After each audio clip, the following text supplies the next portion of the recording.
And ready. Well, hello, everyone. Welcome back to another episode of Persuasion by the Pint. I'm Jonathan Taylor, along with Sean McCool. Hey, Jonathan, it's kind of a big deal this month, and not this episode necessarily, but this month. I was putting on this shirt for those of you on the YouTubes, and our shirt says established 2018. So this is 3 years of podcasting excellence. I mean, it's been amazing. It's been kind of tough to deal with all the fame, but it's been fun. Let's get some applause. Yeah, absolutely. You get the 3-year mark. You need a little applause. Yeah. 2018. Yeah. That seems like a lifetime ago. Yeah. Like was there a world? Today is episode 231. That's 231 episodes. Crazy. Wow. Was there a world before 2020? Weird. Didn't know that. Apparently so. Wow. Well, we got a good show today. This felt like a much freer world. It did. But we got a good show today. I'm excited. We got a guest coming on. That's right. He's already. You want to tease our topic today? I do. So first of all, So I was thinking about this topic because this weekend is Halloween. Right. So everybody, every email that you get has a scary pun, a terrifying pun in it in the subject line. I wrote my own today as well for a client.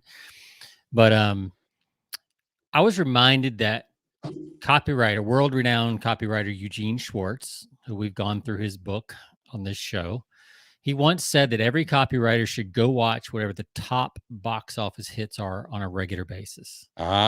He said there's always something to learn from whatever's popular. And today, what's more popular than ever is horror movies.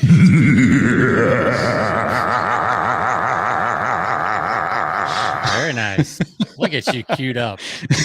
Tech is working overtime today. That's right. I am a little extra today.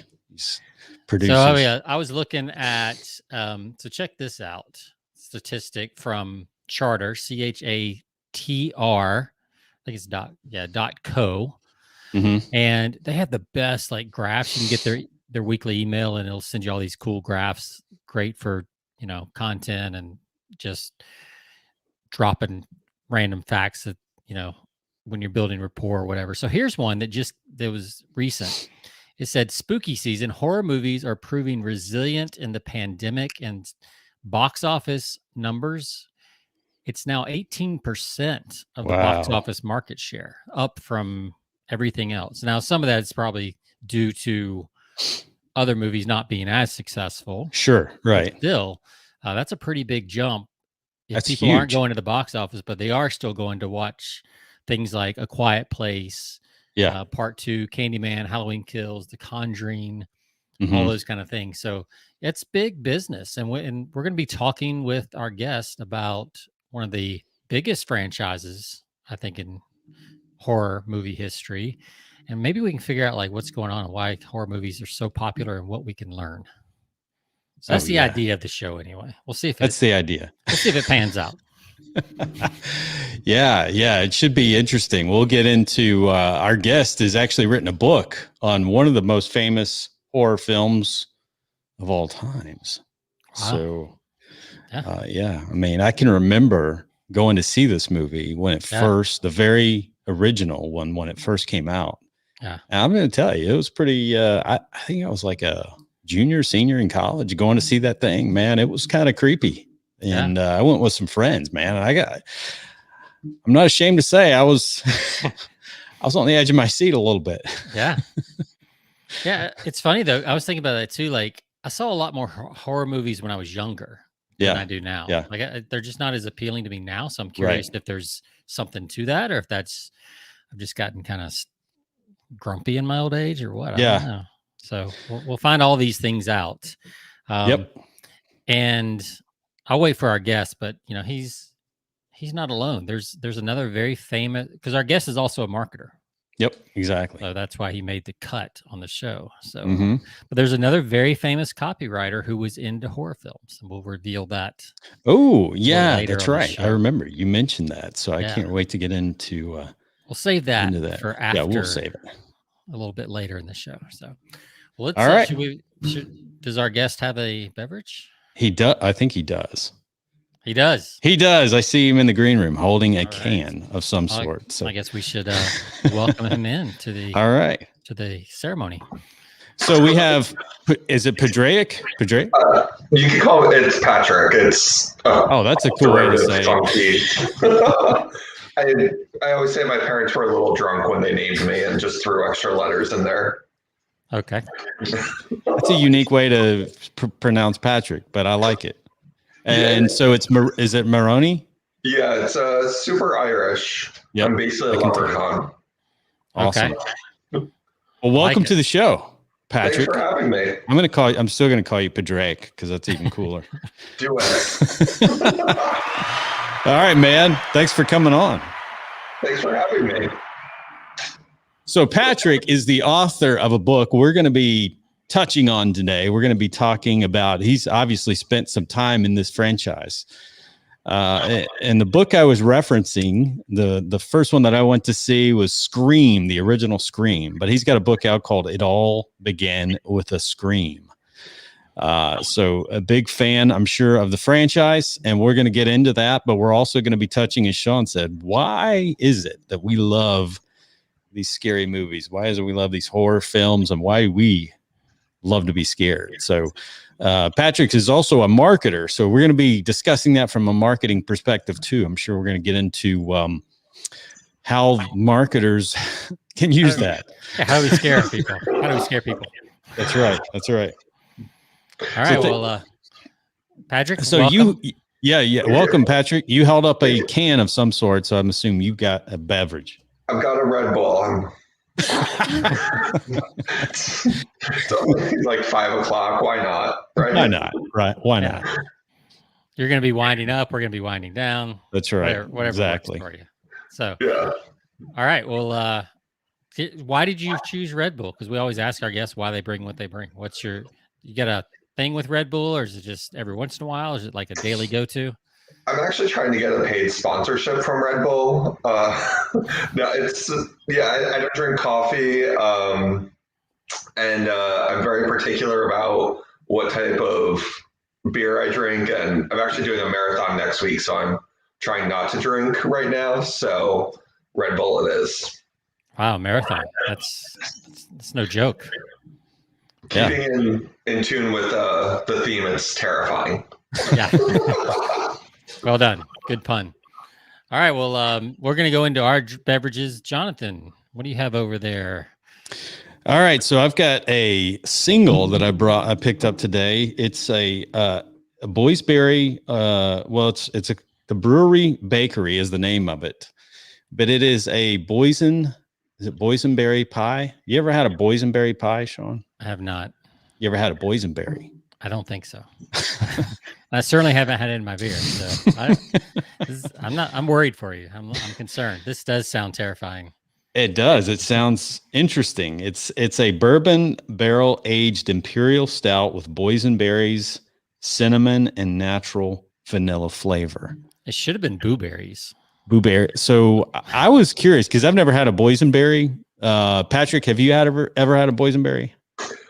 I didn't know they were a real thing. I thought it was just something people make up. So no, there is a boysenberry berry, and it's like I had to look this up. It says boysenberries look like blackberries, but are actually a cross between blackberries, loganberries, and raspberries.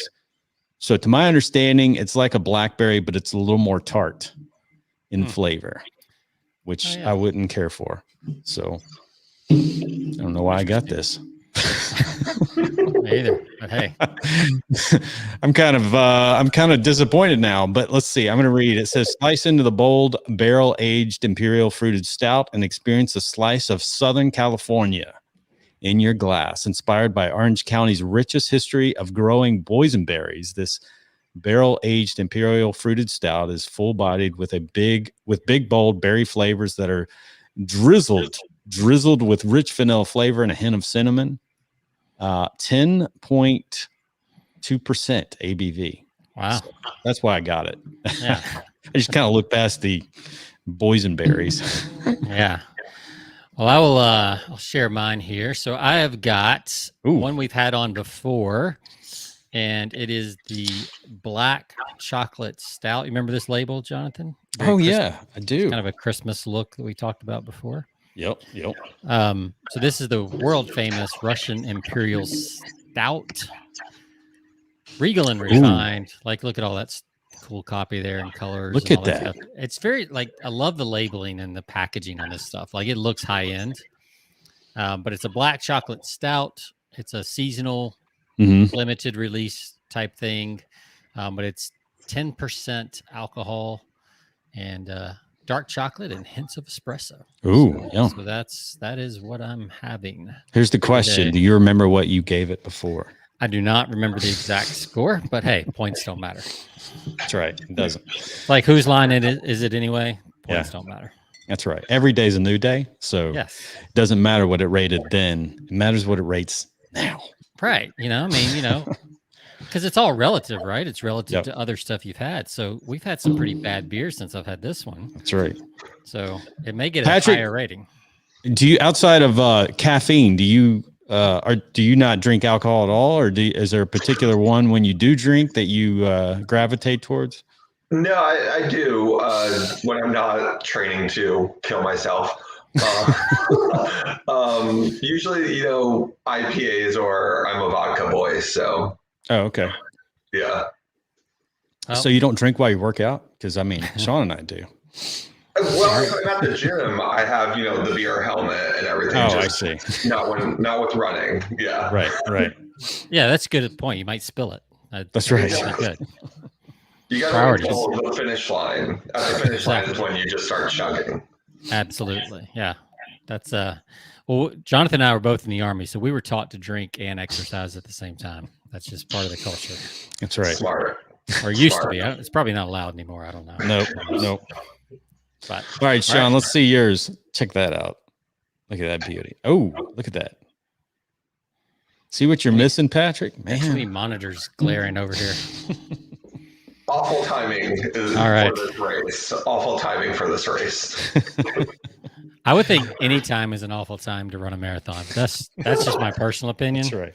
But hey, good on you for doing it, man. That's right. All right. Well, cheers. Cheers. Everyone. Yep. Cheers. Even to you, Red Bull drinker.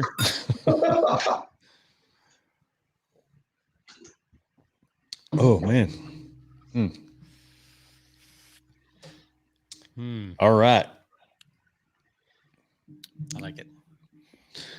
All right. So we give a rating, Patrick, on our beverage. You are more than welcome to give your Red Bull a rating. We give it a 1 to 5 pints.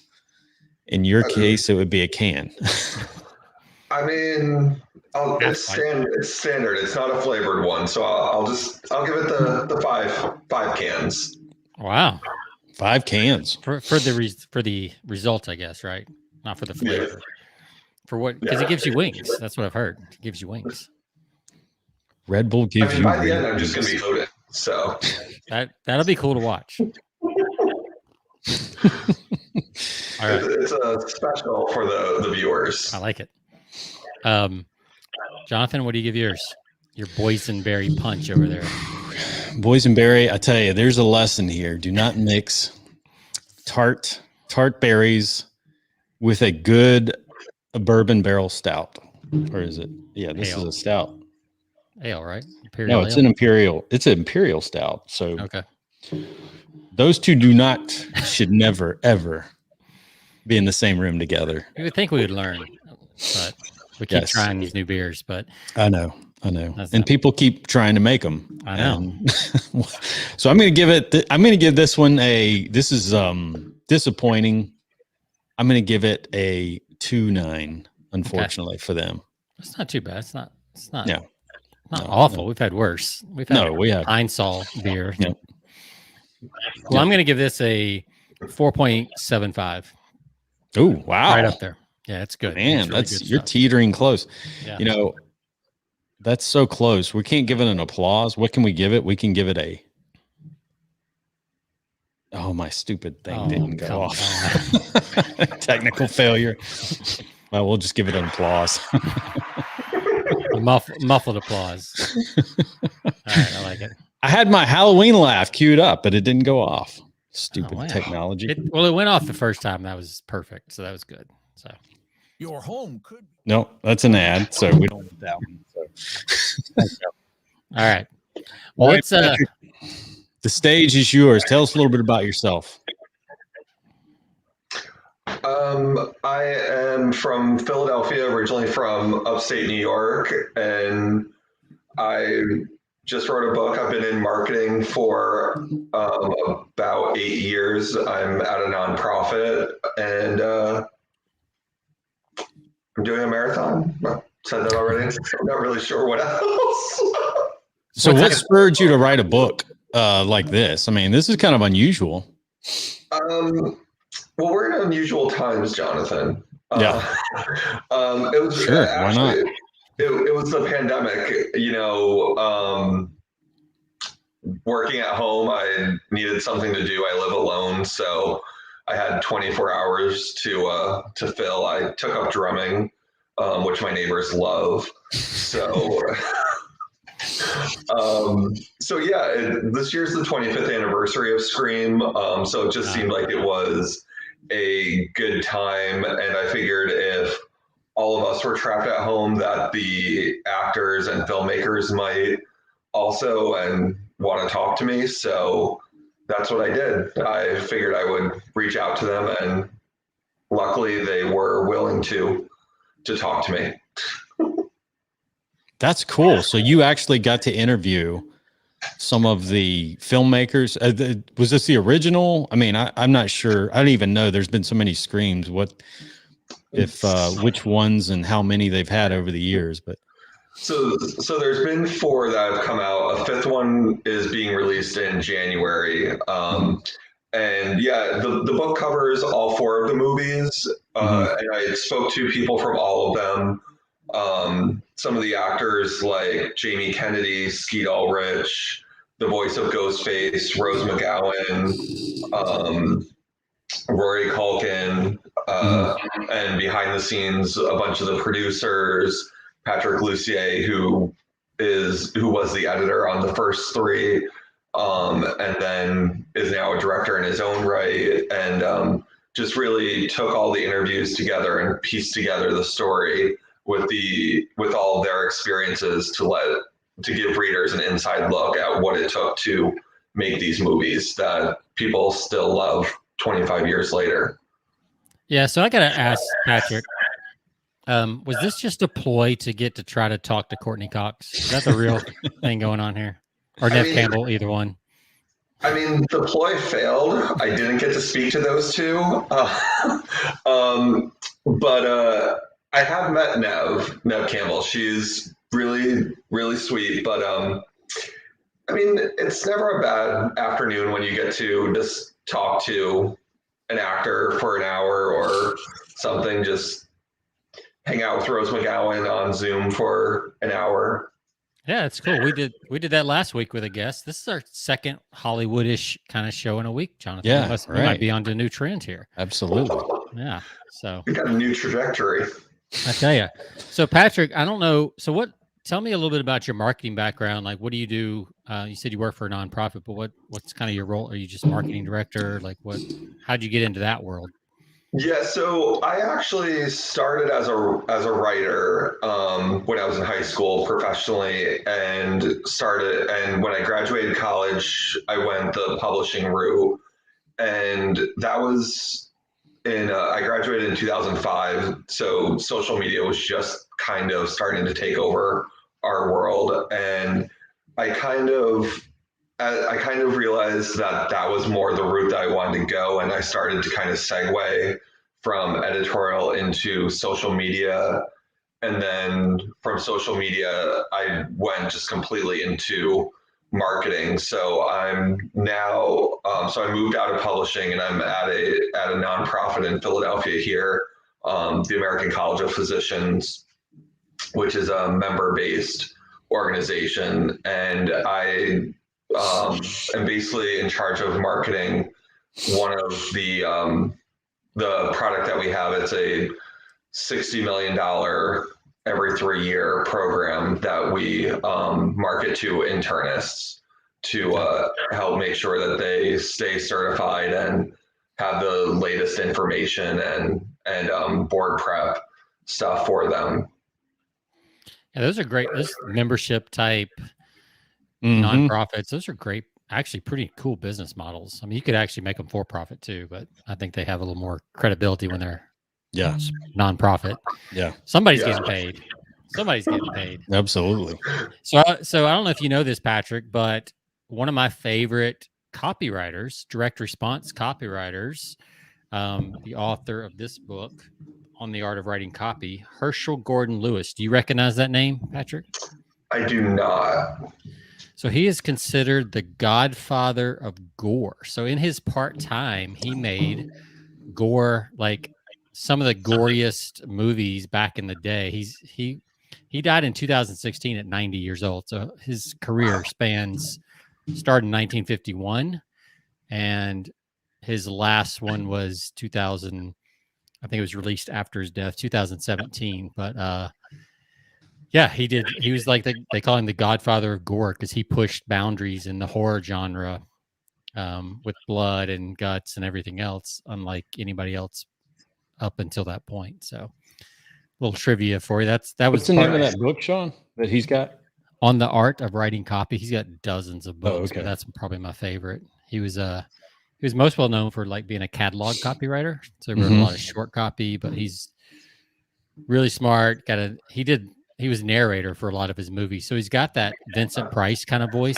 Same kind of gravelly, deep, voice. He sounds almost just like Vincent Price.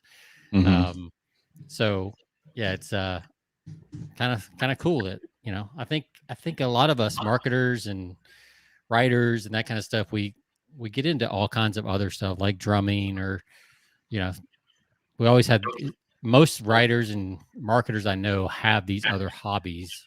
So it's interesting that you have that too. So that's cool. Marketing. All right. So let's talk a little bit about what you learned writing this book and like, why are horror movies in general just so dang popular? And they don't have to be that good. Yeah, right.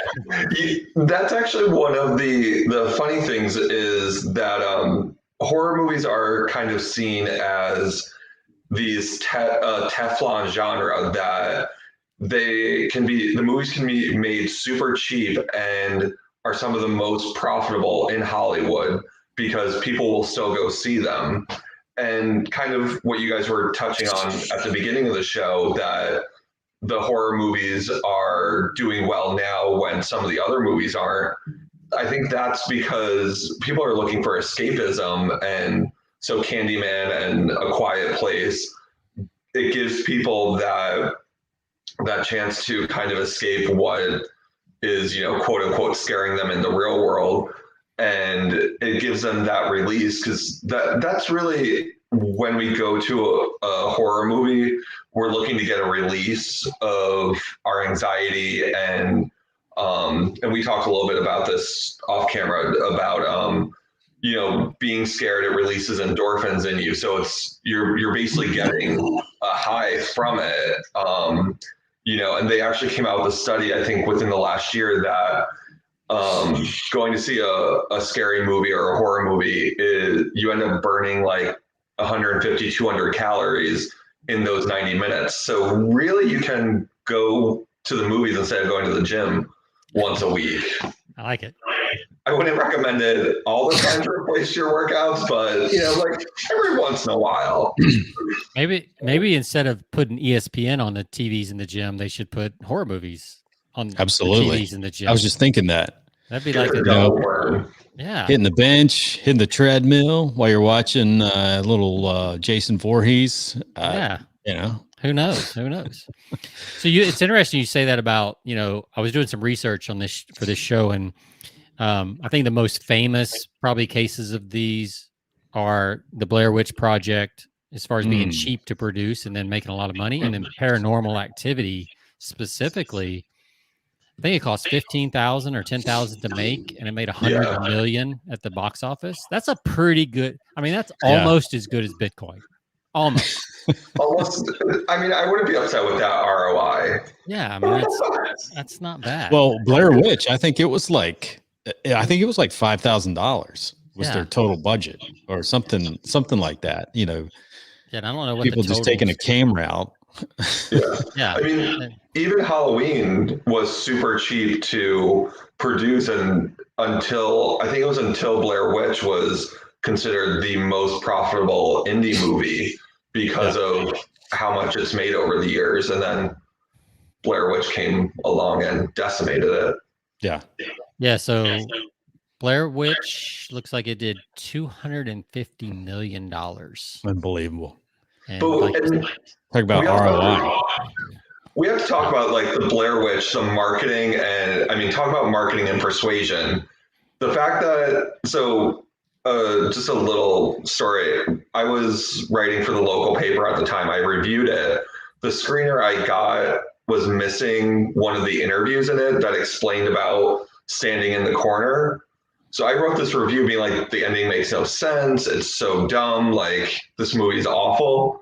People wrote in saying that, how could I be so callous that these were real people, that I should go stand in the corner? Like people were so convinced from the marketing campaign about this movie that it was genius, and it would not have made anywhere near as much money without that kind of trickery. But it's insane. Like, that's one of the best marketing campaigns I've seen for a movie.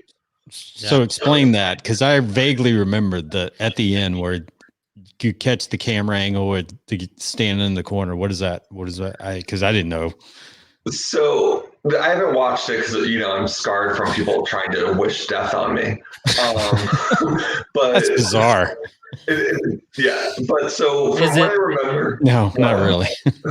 So from what I remember, it was like the Blair Witch has someone stand in the corner, facing the corner, while they kill someone else, or it's something about if someone's standing in the corner, they're about to die or something.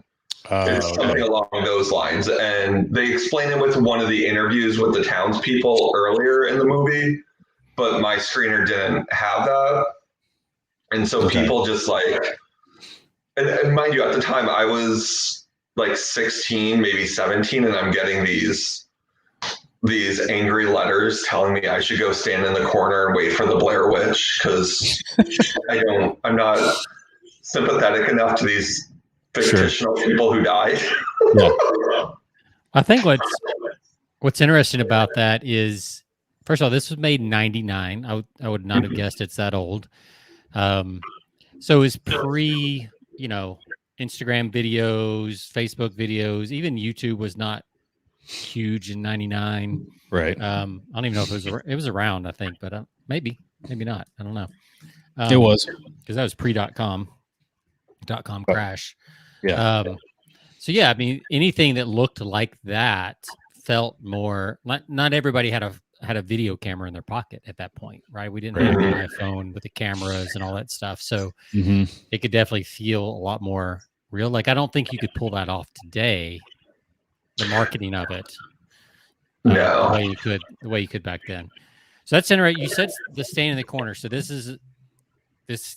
I noticed that like all these horror movies, now that I think about it, a lot of them, especially the really popular ones, in copy we have this thing called a mechanism. It's like the thing that makes your product kind of work, or makes the promotion work. They just call it a mechanism. And it seems like a lot of these horror movies have that kind of thing, right? So stand in a corner, say Candyman in the mirror, like, they have Beetlejuice, which is not really a horror movie, but, say his name a couple times. Or there's a certain thing you do that triggers your next. Mhm. you know. And I think that's interesting because it helps the because I'm just thinking about this. Like I hadn't noticed that really before, but that is a common theme I think in a lot of horror films. Have you thought of that or noticed that? Yeah, I mean, I think with a lot of horror movies, they'll do that to kind of, as foreshadowing. They'll use the mechanism as foreshadowing of what's to come, Right. to kind of try to build up that anticipation for the payoff that you're going to get. Right. I mean, like The Quiet Place, you make a sound, Mm-hmm. here comes the creepy fast, like the Jimmy John's guy, he's like coming after you as soon as you make a sound. Scary fast. Jimmy John should have, now that I think about it, Jimmy John they should have used that. Yeah, absolutely. As soon as your tummy rumbles, like as soon as you have a little bit of hunger, like the Jimmy John's guy comes. They could do a That'd be perfect. Quiet Place. Yep. I'm gonna make a call when we're done. All right. So far, just talking kind of about this, we've got one, escapism, and two, kind of having this mechanism that we can come back to later in the show about how you could use some of this stuff in marketing. So escapism, I'm taking notes as we go, and we're making these points up as we go, Patrick. That's how we do it on the show. Yep. So escapism and a mechanism of some kind. So tell us, like, what else did you learn about Scream and what made it successful and horror in general? Well, I think also one of the things that makes horror is, one, relatability, and really having something that, along with the mechanism, a catchphrase or something that just really jumps out to the viewer, along with the relatability of, like in copywriting, always saying this deal is for you rather than we have a deal. If they can have a character that, and I talk about this in the book, Drew Barrymore was originally supposed to play Sidney Prescott in Scream, but she then decided to have the opening death, which ended up catapulting the movie. But if Drew Barrymore had been Sidney Prescott instead of Neve Campbell, it may have taken the audience out of the movie a little bit, because no one's necessarily going to think that they're Drew Barrymore. Whereas Neve Campbell wasn't known as much at the time, and the rest of the cast wasn't known. So you can be like, oh, I'm like that one. I'm like that one. Yeah. And so it kind of plays into that old copywriting idea too. Well, that's a great point, because it is true that a lot of horror movies, at least the first in a series, the characters, the actors are pretty much unknowns. Mm-hmm. So you think that's on purpose? Or it's also probably part of the budget, I would think. Yeah. I'm sure that because plays a huge part of it. Yeah. So that's interesting. So the relatability by actually it gives you the freedom, I guess, to craft your own character story, as opposed to them bringing all their past movie baggage with them. Like Tom Cruise in the horror movies, kind of weird, right? Yeah. But that is interesting, because Drew Barrymore, she's pretty popular at that time in terms of as an actress, and to kill her off at the beginning. That'd be a good. Hook. Is that common? I mean, that seems like a good hook though, because it would be totally like, oh, the star is getting killed off. Like, right now, where's this going? So exactly, and that surprise. Was the thought behind it. It was, this is going to surprise the audience and throw them off kilter. That if you're killing the biggest name in the cast, because even Friends had just really started, so Courtney Cox wasn't super known. So if you're killing Drew Barrymore in the first 15 minutes, then all these you're thinking anybody, right? Exactly. There's I mean, everybody's game at that point. Exactly. And it hadn't been done really since Janet Leigh and Psycho. And of course, after Scream did it, then you had horror movies where a big name person was in the first 5 minutes, and then you had all the unknown people, as they tried to kind of redo the formula. But before Drew Barrymore, and it was Drew Barrymore's idea, but until that point, it really hadn't been done as a teen movie. Mm-hmm. Well, can I say that's just brilliant on Drew Barrymore's part too? Because Oh, like, or absolutely. her agent's like, here's a big check, and you're in the movie for one scene. That's smart. That's it. That's all it takes. Thank you. Done. Thank you. Let me know when it comes out. Yeah. And plus, not only that, but when people talk about the movie Scream, what's the first thing they talk about? Drew Barrymore's scene. Yeah. So work for a week instead of 3 months, and everyone's going to remember you the most. Yeah, exactly. Yeah, and she probably, I think that was the trailer they ran, right? I mean, that was a big clip that you can find all over YouTube as a scene with Drew Barrymore, even though she's only got like a minute or two, and then that's it. Yeah, it's literally 12 minutes of the movie, and that's the thing that everyone has everywhere. Yep. Cool. I was actually at an event last night. I was doing an event and a book signing, and there were people dressed up as her at the event, and not even because they knew the book signing was happening. That's their costume for the year. That's awesome.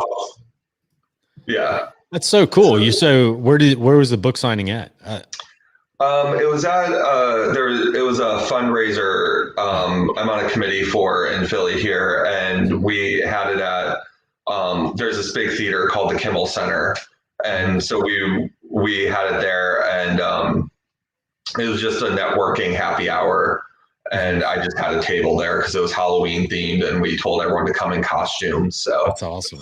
It was fun. Well, I don't know if you know this, Patrick, but I was doing some top horror movies. I know there's probably 10 million lists online, but one that I found from Empire Online, it put Scream at number 3 out of 50 of the top 50. So the only what do you think the two ahead of it were?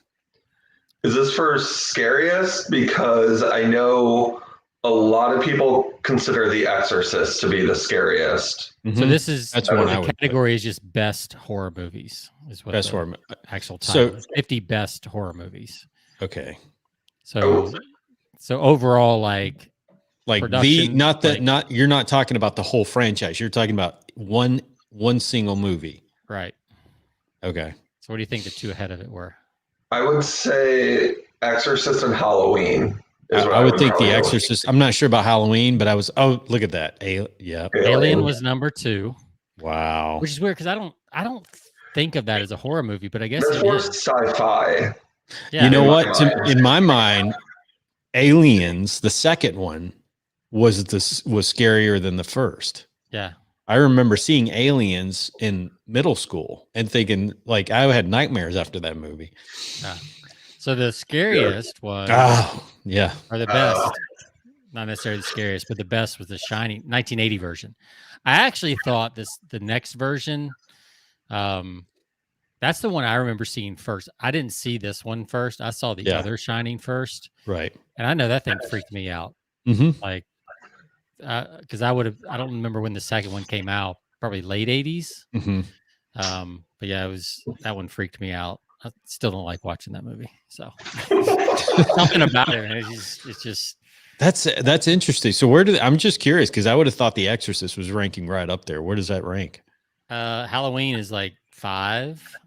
Oh man, there's some crazy. This stuff goes crazy. Way back. I mean, they got Jaws in here as a horror movie, which again, if they have Sharknado on that list, I'm gonna be. It's totally out the window. But you also have to think of timing makes a difference, right? Mm-hmm. Like we were saying, and that's true in marketing as well. A campaign that works in 99 may not work in 2021. That's right? true. So Blair Witch works in 99. Does it work today? I don't know. Yeah. Maybe not. Probably not. Jaws in 1975. That was to this day, people won't go swim in the ocean because of this movie. That's how much like real life fear it instills in people. And like Shark Week is still a thing because of Jaws, even though now they're trying to spin Shark Week the other way to where it's more, these are why sharks are good because everybody's been killing sharks. Yeah. So there's there it is. Number 9. Yep. Wow. Yeah, that was freaky too. I think I remember seeing reruns of that probably when HBO first came out back in our day, Jonathan. Mm-hmm. I think we like watched that without permission on HBO at my buddy's house when HBO was new. So I won't say what else we watched, but Yeah, exactly. yeah. So Nightmare on Elm Street. Yeah, I mean, this is a great list. It's a classic list. And I was looking through some of these. Some of these I've never heard of. So of course, Stephen King's got to make the. Notice, Stephen King's got his list in there. Doesn't he? He's got a few in there, yeah. And he hates most of the movies that get created too. Sure, yeah. Because as any good writer would, right? Mm-hmm. So, yep. All right. So we've talked about like escapism. We've talked about like mechanisms and catchphrases, relatability. What else, Patrick? Keep dropping some bombs, man. It's good stuff. No pressure. I know. I've exhausted my list that I came with. I mean, I think those are kind of the main crux of it is, and just, going back to the, adrenaline release, and it's kind of the same with like going to a haunted house, as you're going through, you're screaming, you're, scared, and then by the end you're laughing. So I think it's something like that. There's that fine line between, laughter and peeing your pants. Yeah. I think there's something to that. I remember last year during COVID when almost no movies were being, you didn't see many movies out there, but there was that movie with Russell Crowe, Unhinged, which is kind of a thriller movie. Mm-hmm.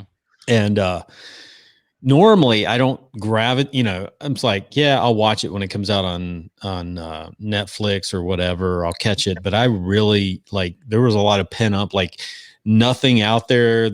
People are, nothing was going on. So I intentionally wanted to go see that movie when it came out, just to have that, almost that, stress release. It was just kind of like one of those movies that were, with all the pent up stress, of COVID and everything, people staying at home, people saying, everything locked down, for a few weeks there. It's like, yeah, I'm going to go see this. I didn't see it in theater, but I saw it on TV. It reminded me of, what was the Michael Douglas one? Falling Down. Oh, yeah. It's basically a remake of that. Except it was a little more thriller-esque. Yeah, it was a little more scarier because he played a really sinister character in that movie. And I think, especially with all the anger online and in the world right now, you feel like even more than when Falling Down came out. Again, timing, right? Timing is huge. It's like, ooh, that could happen. Right. Road rage is a much more real thing now than it was whenever Falling Down came out. And Falling Down, I feel like you could relate. I think you could relate to that character more than you could relate to the Russell Crowe character in Unhinged, because he was really out there, Whereas all of us can put ourselves in the situation with Michael Douglas. You're at the fast food restaurant, and it's after 11:30 and you don't get breakfast. How many people have been in that situation, or 10:30 or whatever it is. But also, why do they stop having breakfast so early? Exactly. Seriously, that's right. There, you're like, yes. And, in Big Daddy, Adam Sandler does the same thing. It's like, why? This is a question that we need the restaurants to answer for us. And that would probably make people a lot less angry in the world. I'm just saying. Well, yeah. I mean, breakfast food is good. That's right. It's comfort food. Exactly. Yeah. Then you don't get in road rage incidents. Yeah. Speaking of which, Jonathan, last week, my wife, who's actually from your neck of the woods, Patrick, she's from Pennsylvania, Central PA. Okay. And Jonathan and I are from Georgia. Mm-hmm. So last week, my wife made me, for the first time, she made me biscuits and gravy. Ooh. It's like real Southern biscuits and gravy. She had to look up all the recipes and all that kind of stuff because she's never had that growing up, Mm-hmm. And we had it for dinner because it was so good. Because that's breakfast for dinner's awesome. Yeah, it is. Especially during the winter months. That's even better. I mean, it's just, you got to do that. Yeah, and that's because it's starting Fall to. and winter, colder months. We had a cold front come through. I mean, it got down to 60 here. Man, just freezing out here in Texas. Actually, it is going to get down to like 49. Like we're done. Like Park has come out tonight. But so Sean, has she introduced you to pork roll though? Being from Pennsylvania, or like scrapple? I mean, scrapple. She's not a fan of. She's more a fan of like the confectionery side, whoopie pies, all the Amish. Because she was from Central PA, so it's a lot of Dutch and Amish country. So like every time we go up there, there's all the sweets and all this stuff, you know. But yeah, her dad's a scrapple fan. You know, where we grew up, I would have probably more spam or potted meat. You know, when you go fishing, I don't know, Jonathan, if you did that hunting and fishing, you'd have the potted meat or the Vienna sausages. And we're way off topic now. Yeah. I stopped eating Vienna sausage after 3rd grade. So I really got plenty of those in my lunchbox, and I'm like, no, I'm never eating those again. So, they talk about terrifying and mystery. No telling what's in there. So Patrick, I want to kind of twist gears here. So I want to talk about from a marketing angle, because I love what you've done here from, you kind of, I always call it like riding the coattails of like, something that's popular. So, you write a book about, XYZ, or you have a podcast based on, a popular, I've known people that have done podcast shows on the show Lost, several seasons of Lost, and they were like, their traffic would just go through the roof just because, it's something that people want to talk about. So, tell us a little bit about that. I mean, obviously you picked Scream for a reason, and I'm sure that was a book, or that's a movie that's, one of your favorites in terms of the horror genre. But if you would talk about like maybe the process of writing that book, how long did it take? And then, what are some of the benefits of kind of tagging on to something that's popular like that? Because to me, that's almost like, timeless, it's evergreen, because people are always going to be talking about that movie for a long time to come. I'm sure they're probably going to make another 10 sequels of Scream, for the next 20 years. We're going to see that. So you'll be just riding, your book's going to just be out there, on Amazon. People are going to be talking about it. Fingers crossed, every time there's a sequel, I'll see it. I'm sure you see a spike in sales every time something like that happens.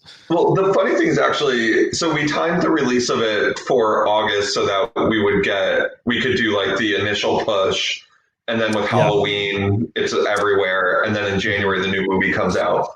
Weirdly, like the week of this week for Halloween, like on Amazon, like the numbers have been going down, and I'm like, that would seem antithesis of what I would have thought, but yeah, going back to the process, it was actually super quick compared to what you hear most people go through, and I got really lucky.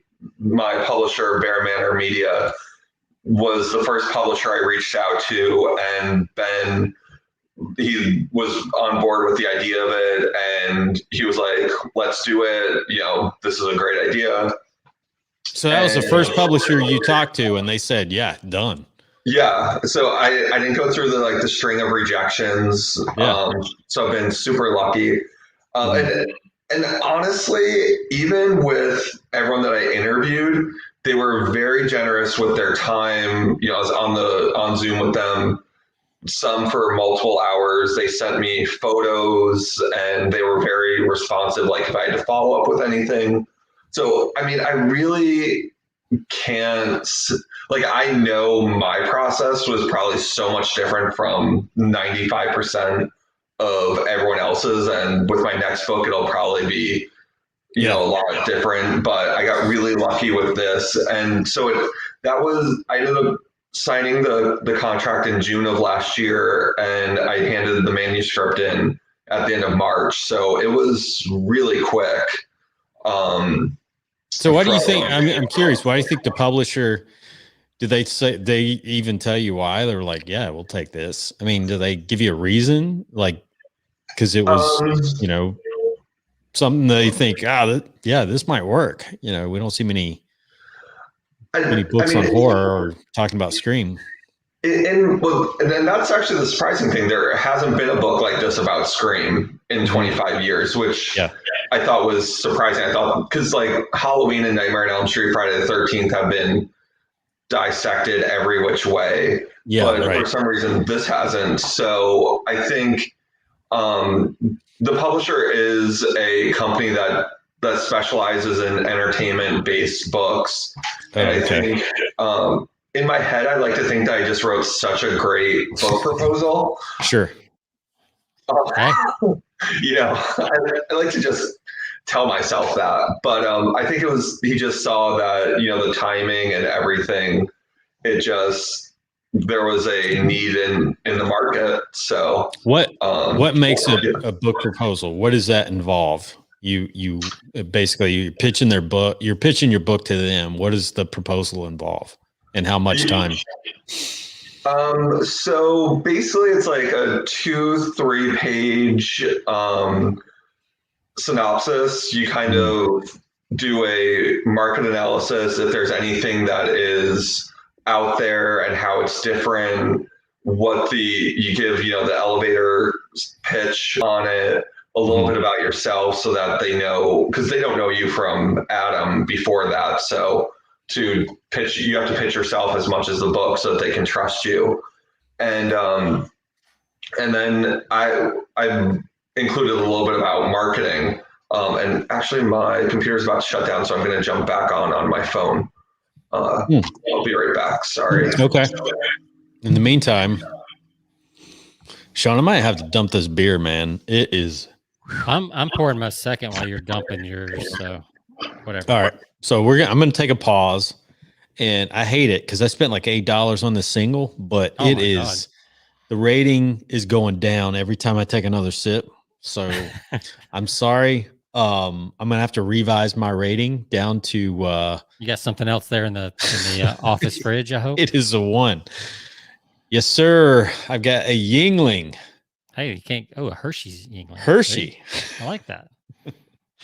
So I'm gonna branding. Yeah, go ahead. Rinse this out and go with a go-to here. Give me 1 second. I'll just sing a song or something. Fill the airtime here. Tell some ghost stories, okay? Do a little dance. Do a little dance for the YouTubes, the Facebooks. We had comments. Let's see. So I don't know if our commenters are still there. It doesn't look like it. We had a couple of people say Happy Halloweens. People like to be scared. Blair Witch, it was awesome. So there you go. Cool. All right. So both our guest and my co-host left me, and I'm just here to fend for myself on this Friday afternoon. So there you go. So here comes Patrick. He's trying to find the right angle on his phone. I guess I need to add him to the stream because he can't do that himself. All right, Patrick, you are back. Oh, now you got a close-up of the poster behind you. I kind of like that. Yeah, signed Scream poster. And actually, your audio is actually better on the phone. So. Oh, then even better. Even better. Okay. Sorry about that. No, that's all right. Hey, it's kind of cool that we have this technology where we can just switch devices. But you really ought to look into buying a plug for that laptop. The weird thing, my computer in the last week or two, even when it's plugged in, it switches to battery power, and then it just. Oh, wow. I have to get it looked at. I'm going to get a external battery in the meantime, but planned obsolescence, baby. It's time for it to go out. It's going to go out. Can't do anything about it. Exactly. So, well, your break couldn't have come at a better time because I was getting bitter beer faced and I had to dump that thing. By the way, that's never happened on the show.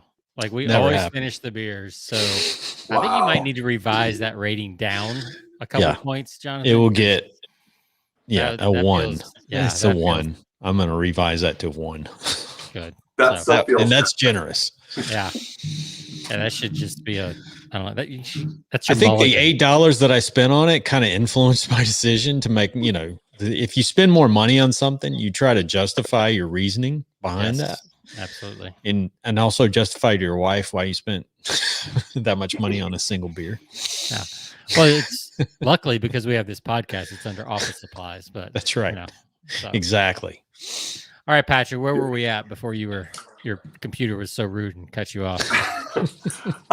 So I think we were talking about the book proposal. Yes. So yeah, it's 3 pages, along with the elevator pitch about me and the book, and market analysis.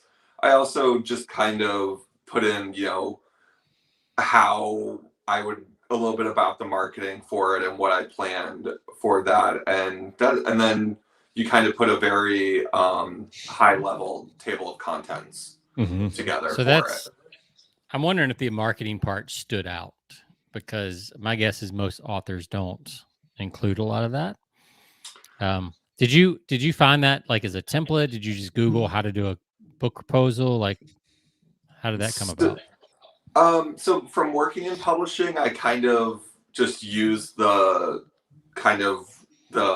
template that they used from memory and just put those parts in, and had a friend look at it to see if there was anything that I might be missing, and we went from there. You could sell that, right? Yes. You can start your own. You can start your own website selling book proposal templates and reviews. Kind of like in college when people sell writing term papers. Yeah, and your high ticket offer is you can review people's book proposal for them at $250, $300, $500 a pop. No doubt. Easy. Probably more than that. Yeah. Probably more than that. Yeah. Yeah, for sure. So that's cool. So first how did you research the publisher? Because I mean, so you obviously had to sort before you pitch to somebody. So how did you find that list and choose them? So I kind of went through, and I figured every publishing company kind of has a niche of what, or kind of list of what they do. So I kind of had narrowed down 2 or 3 that I was going to pitch or send a proposal to, based on what they have published in the past. And a lot of that came from just Google and Amazon, seeing, if they had a book. Like, I know there's been a ton of books written about Lost, so I checked to see who the publisher of that was. Yeah. And with Halloween, who published those books, and kind of went from there, because I figured if they're doing these books, then they might be interested in this. Yeah, that's a great point. I mean, that's just good research. I mean, that's, copy and marketing 101 is you got to do your research to find out who your audience is, who it could be, exactly, all that good stuff. Yeah. I've got a friend that built an entire platform in the podcasting space where he started developing his audience. His first podcast was on talking about Lost, the series, like you were just saying, like, and just people would just like tune in to his podcast in droves. And then he would just funnel that, that his audience to another, platform that he would start on other topics. So, and now that's a formula, right? Because you had Lost, and then you had Manifest, and now you've got La Brea, and those are all exactly the same show. Like this, pretty much. I mean, they're pretty much the same show. Yep. I don't know how this is why I asked about last week. I asked about the writer's room. It's like I swear they're making this stuff up on the fly based on like social media comments. Yeah, right. And they're going to do the opposite of whatever the social media trend is. Sure. Just to keep people guessing. That's my theory anyway. Mm-hmm. Well, isn't that what ended up happening with Lost? Like, everyone had. Yeah. I don't know what it was, so they kept saying it. You're breaking up a little bit. Oh, am I back now? Yep. Okay. Yeah, repeat that again, because I want to hear that. And you broke out like the most important part. Wasn't that the thing with Lost, where everyone kind of guessed and was like on the message board saying that they were in some kind of purgatory, and the writers kept saying, no, we have it all planned out. We know it, and it's not purgatory. And then the last episode came, and they were all in purgatory. Yeah. I never really watched Lost after like the first 2 episodes. Yeah, that's what I find with these kind of shows is I get really interested in like the first 3/4 of the season, and then it's like the twists are so bizarre that I'm like, I'm out. You know what I mean? Like it's just like, okay, Yeah. I see what you're doing. You're going to drag this on for 3 or 4 years, however long the ratings last. And as soon as the ratings dip, you're going to resolve it. But until then, it's never going to resolve. Sure. Which I think is a good lesson about marketing too. I mean, obviously those Lost was a hit show. But at the same time, if you don't pay off people's expectations at some point, they start to check out. Yeah. You got to pay off those expectations at least a little bit along the way. And I think that's why a lot of shows, people get angry when it's like you get one answer, but then it gives you like 7 more questions. Like you need to give them enough so that they're not just constantly scratching their heads. Yeah. And there's always a core base, that's going to keep watching, with whether it's soap operas, these type of TV mysteries or whatever classification they are, Game of Thrones, anything. Like there's always going to be a base that keeps watching. But yeah, I think you have to be careful. There's a fine line between keeping people guessing and pissing them off. Yeah. Right. And you kind of have to keep that in mind when you're, because it's all marketing, right? It's all because you're not putting the show out for fun. You're putting it out to attract viewers and attract eyeballs so that you can sell advertising. Yeah. Have you seen this new series on Netflix called, what is it, Squid Game? Patrick? There's been a lot of buzz about that. I've seen the first episode. I haven't gotten to see more of it. Have you seen it? I've heard about it, but I have not seen it. Okay. I'm more of a Ted Lasso guy than a Squid Game guy. Just they're so similar. Me too. Though. Yeah, they're so similar. I'm not sure why I'm not attracted to both, but yeah. No, but I mean, I did read up because I was like, what is this Squid Game everybody's talking about? So I went and just did like a couple searches on it, and it's what is it, Korean culture, like kids games from the Korean culture, and like it's like red light, it red light, green light? Well, it's all the different kid games that we played, swinging statues. Like if I think about like what we did in the 80s or maybe even 70s, since we're old, Patrick, you're hanging out with 2 old guys. I'm probably not much behind you, don't worry. Oldish, new middle age. Yeah, but I mean, you think about those playground games that you used to play. That's the kind of stuff it is, but with higher stakes, which is that's what's cool about a good idea. And I remember one of my early copy chiefs, he did a talk on this. He said all you have to do is combine 2 ideas to create a new idea. Yeah. So the example I remember him giving in a speech was Teenage Mutant Ninja Turtles, right? Yep. Everybody likes turtles. They're cute. There's teenagers, skate punks, and then you combine turtles and skate punks and like into a crime fighter. So that's like 3 things in one.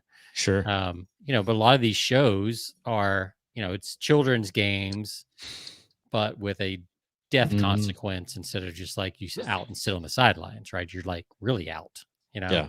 So just that little twist is all you need to make a new idea and obviously a hit out of some stuff. Right. Yeah. So, what do you think it was, going back to Scream? What do you think it was about Scream in particular that made it such a hit in the time that it came out? Well, I think it's similar to what you just said. It took when it came out, I mean, horror was not thriving at all. You had movies that just weren't coming out. It was a lot of the Michael Myers and Jason. They had killed all of them off. And so when Scream came out, it took the formula of that, adding the humor to it and adding more of a mystery to it, that it was still something that people knew, but it offered a Mhm. fresh take, and again, the characters that people could relate to and had that humor to them. Sure. I think that's really what people took to it, because it felt fresh at that point, and it was something that was it was still the comfort food that we knew enough as Mhm. horror fans, but it was also had a fresh enough take. One of the people I interview in the book, they described it as, a John Hughes movie meets a Wes Craven horror movie in a blender. Yeah. Right. And that makes sense, right? Because it was summer camp, right? Which I think was a big part of like the familiarity that we talked about earlier. That's a great Mhm. compare, like a John Hughes movie, because he, that was so 80s and 90s. Mm-hmm. Those coming of age things. So what better Sure. place for like a semi coming of age than a summer camp, at a Right. lake Yeah. type Oh, yeah. setting? And to Mhm. my, I mean, had that been done before, that type of setting for a horror film, or not? At a camp for Friday the 13th. Okay, yeah. I think that might have been the first one. I mean, Scream was just set in a small town Yeah. in California, so it was, I mean, the last like half hour, 45 minutes of the movie is at one of their houses. Okay. But even that, it wasn't super new in terms Yeah. of the setting. I would say, if anything, it might have been new that much of the movie took place in one location. Okay. Yeah. That makes sense. I think here's another element that I want to add on screen that's a little different. There's an element of mystery, because you don't know, like, unlike some of the other horror genres, you kind of got the background on who Jason Voorhees was, who Michael Myers was.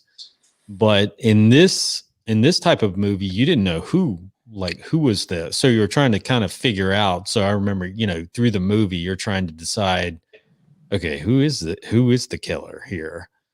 And, ultimately you're trying to, that adds an element of enticement for the audience, because they're trying to, that keeps them engaged. They want to know who this is, who ultimately this killer is.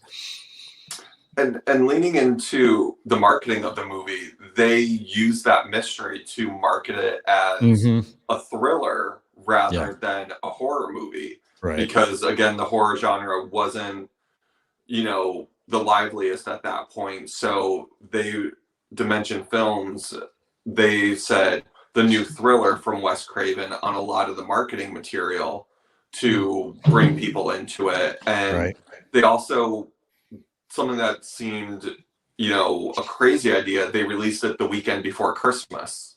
Because, that's, even the filmmakers, they were like, why are we doing this? It's not when people go to watch people get slaughtered. Yeah. Right before Deck the Halls, right? I mean, yeah. That's very interesting. I'm looking back over this list of the top 50. That's interesting that it wasn't really billed as a horror movie. And I'm kind of scrolling through these, and I'm wondering how many of these top 50 weren't actually billed as horror films. They were actually kind of like, I don't think of Quiet Place being marketed as a horror movie. It was more of it was more thriller. It was, a lot of these I'm looking through, even Psycho, Get Out was more of a mystery kind of trailer approach to it. Like we were saying about Aliens, we sci-fi. consider it sci-fi. Right. So I wonder if there's a clue there about, kind of, maybe it's taking people by surprise. They think they're coming for this, and they end up getting this, and then that kind of makes it the word of mouth spread, because it's a little outside the category they were expecting. So it's worth talking about at the next cocktail party or next time you talk to your friends or whatever, right? Because it's unexpected. And that was actually the big thing with Scream, was it stayed in theaters for 6 months because of that word of mouth. They were kind of marketing it, this one way, and it opened in 4th place. It opened against Beavis and Butthead Do America, and I think Flubber at the time. Flubber might have been the year after, I forget, but it opened at number 4. It didn't open at number 1, but the word of mouth took over, and so they went from opening night, just the filmmakers sitting in the back of a theater thinking that they had missed the mark and the film was just going to kind of maybe fade away quickly, to it going on to become the most successful slasher movie. I forget if it still is or if Halloween 2018 beat it, but it's one of the most successful, if not most successful, slasher film, and one of the very few that has crossed the $100 million mark. Wow. Interesting. Yeah. Man, Have you ever seen that's pretty what's the bad when you movie? can't beat Beavis and Butthead at the theaters. Like, that's like maybe on Netflix, or I know there wasn't Netflix then, but like maybe in the privacy of your home, you might choose Beavis and Butthead over Scream. But like when you have to go up to the counter and ask for the ticket, I mean, You gotta remember, Okay, well, I mean, it was popular at the time. That show, it was. I mean, It Yeah. was. it's huge. and Huge. I feel like that Beavis and Butthead had one weekend, and then Yeah, people that were like, was it. I'm not Yeah. going back to ask for that movie. Yeah. What are some? I'm just curious. What are some iconic, horror movies that have stood the test of time that weren't popular at the box office, but yet are kind of? Because I think about my kids are in their teens now. They were not around when, The Thing. I don't know if you remember that movie, the original, not the second one, but the original one came out like in the early 80s. And like they're literally talking about that movie. And I had never seen it. So I actually watched it with them. But they were like talking about how great that movie was in terms of special effects and all this stuff. And it was, I don't know how well it did at the box office. My thinking is it didn't do super well at the box office, but it's been one of those iconic, horror movies that people have latched onto over time. Yeah, there it is. What was that? Number Look at 4. that one. Number 4. Oh wow! Yeah. Yeah, so It's not a horror movie, but I think one of the best examples of that, Jonathan, would be Hocus Pocus. Mhm. It came out in the 90s and bombed at the theaters. Yeah. And now it's more popular now and is on constantly. And with, I'm a millennial, so like everyone in my generation, they quote it and send memes about it all the time. Yeah. Like if you're a millennial, they basically hand you a copy of it at birth. But it's not a horror movie, but I think that's one that definitely. I think the other thing with the horror genre is it's so segmented, and people, there's the people that like the Saw movies and the really brutal ones like that. You have the people who like more of the supernatural, like Paranormal Activity. You have the slasher people. So I think that's the other thing with horror is there's so many different pockets. Oh, sure. That some of them may not do as well at the box office, but then on video they'll get discovered and get the second life to them. Like I know for years the second Nightmare on Elm Street was kind of derided by fans as one of the worst in the series, and now it seems like it's kind of having a second life to it. So I don't know how that did at the box office, but I know that's one that initially people didn't like, that it seems like now is being looked at a little bit better. Sure. And also, I mean, to go along with that, when the last Scream movie came out in 2011, it actually didn't do that well at the box office. It didn't make its budget back. But now it dealt a lot with, wanting to be famous, for being a victim and live streaming their high school experience. So in 2011, that was stuff that wasn't really being done. Yeah. Whereas now, like, you didn't know what an influencer was back in Right. 2011. So it's a movie that was actually ahead of its time. So now people are reevaluating it. Mhm. And it's also kind of getting a new life on it, because people are like, wait a second, this was actually talking more about what we're going through now than it Right. was Yeah. then. So that's another Yeah. example. I think I'm surprised Natural Born Killers. I know it's not a horror genre, but I'm surprised that has not made a comeback with social media, because Oh, it yeah. was so ahead of its time. Mhm. I mean, I could see that happening today more than Oh, any yeah. other time. Like, Absolutely. and the fact that it hasn't come back around is mind-boggling to me. I don't know if there's something with since it's an Oliver Stone film. I think it was Oliver Stone, right? Like, Yeah. if there's like some rights issues that he's just not going to let I thought it was Netflix Quentin run it. Tarantino. Is it Quentin? One of those two. Quentin wrote it, but Stone directed Oh, it. directed it. Okay. Okay. Yeah. Gotcha. So between those two, they're probably fighting over something. Who knows? But Yeah. but Yeah. like, that to me is like, I think about that and I was like, man, how come millennials haven't caught on to that movie? Like, that Mhm. seems like that was just one of those movies. Even when I saw it, I was like, I could see that happening, but now I could Mhm. really see it Definitely. happening. Right. Yeah. Absolutely. Yeah. And also, can we talk about how Woody Harrelson went from being in Natural Born Killers to the guy in Hunger Games and Venom? Like, Yeah. I think I that's do. what I think he's making the movie stay away, because he's like, no, I'm on this train now. Yeah. Yeah, I mean, he's been in so much stuff. I mean, Yeah. he plays such a variety of characters. They're all kind of the same, but they're all different. Like, he's got the Mhm. same quirks, but it's always a different Mhm. character, you know? Yeah. Whereas Tom Cruise is always the same character. Yeah. Pretty much. Woody Yeah, Harrelson's a or different Johnny Depp. character. Yeah, those guys are the same character, same mannerisms, everything. Woody Harrelson has the same mannerisms, but Mhm. very different characters throughout. I haven't seen him in Venom yet. The second one, the Carnage. Have you seen it? It's fun. If you like the first one, Mhm. you'll like it. Okay.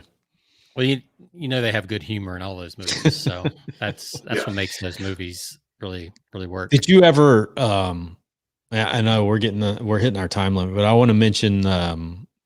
Were you ever an X-Files fan? Because you're about that. No, I feel like I was like just under that, because I'm 39. You're on the tail end, right? Yeah, I think I was just a little under. Like, I had some friends that were, but I just never really got into it that much. Yeah.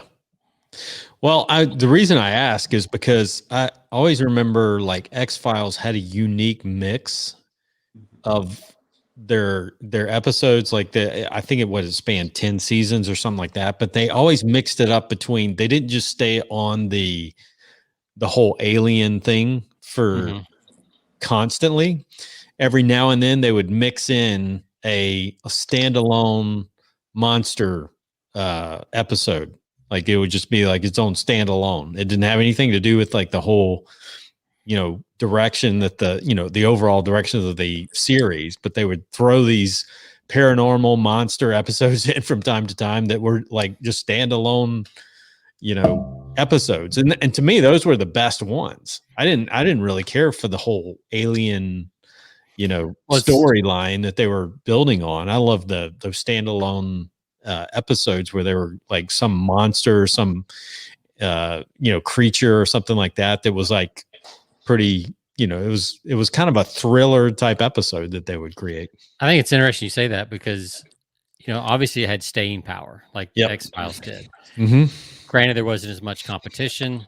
That's right. Netflix and some other things, but there was enough uniqueness in each episode that it could stand alone on an episode, compared to like a Lost or Manifest or La Brea, where it's very serial. Like, you have to keep watching. Exactly. Whereas X-Files could stand alone for different episodes. And maybe they need to bring some of that back into the writing of these newer shows to keep, if they want longevity. If they don't, then keep doing what they're doing. Right. And similar to X-Files, and I didn't watch this regularly either, but Buffy the Vampire Slayer did kind of the same thing, where it had like this giant myth and everything.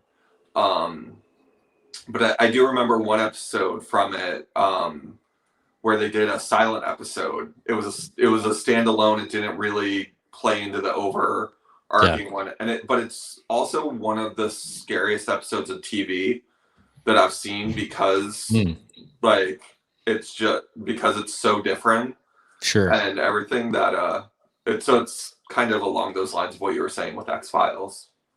Yeah, I think that's another good marketing lesson, right? You have your overarching thing that your company, your business, whatever does. And then you have these little mini episodes inside that keep things interesting. Mix it up. Your marketing, mix it up. But you still have your overarching themes and your overarching characters. But then you can have some other characters come and go throughout your marketing. And that keeps people interested but not bored. Yep. Yeah. Like in my marketing plan, I like to have my overall campaign and then the one-off little promos that I do. Exactly. My boss will love me so much. Yeah. So Patrick, this has been really good. I mean, I think it may sound like we were just kind of geeking out on movies and horror films, but there's a lot of good lessons in here. If you go back and listen to this episode about, how you can apply some of these, escapism, mechanism, catchphrases, relatability, formulas, characters, all this stuff to your marketing, and have a little fun with your marketing as well.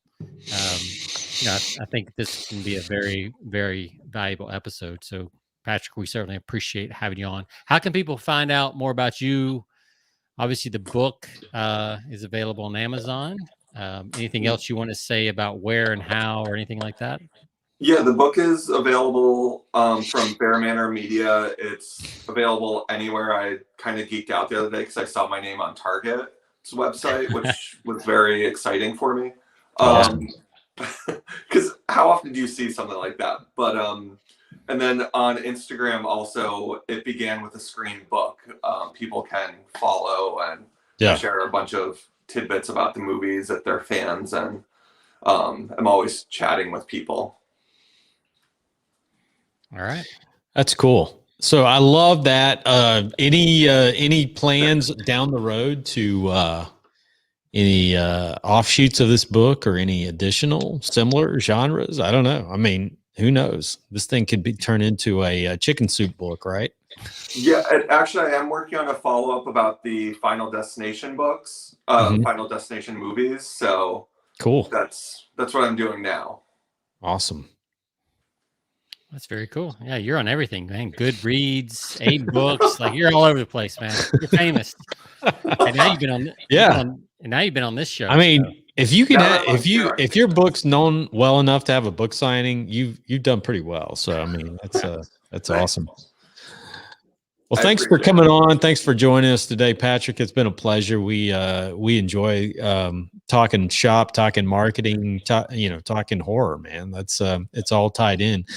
Sean, I'm glad you mentioned the Herschel Gordon Lewis. I actually ordered that book, so can't wait to kind of read some of his stuff. And that's one. I mean, that's a name that I've known about, but you just reminded me to tap back. Yeah, Patrick, you might want to check him out because he's got kind of a cross.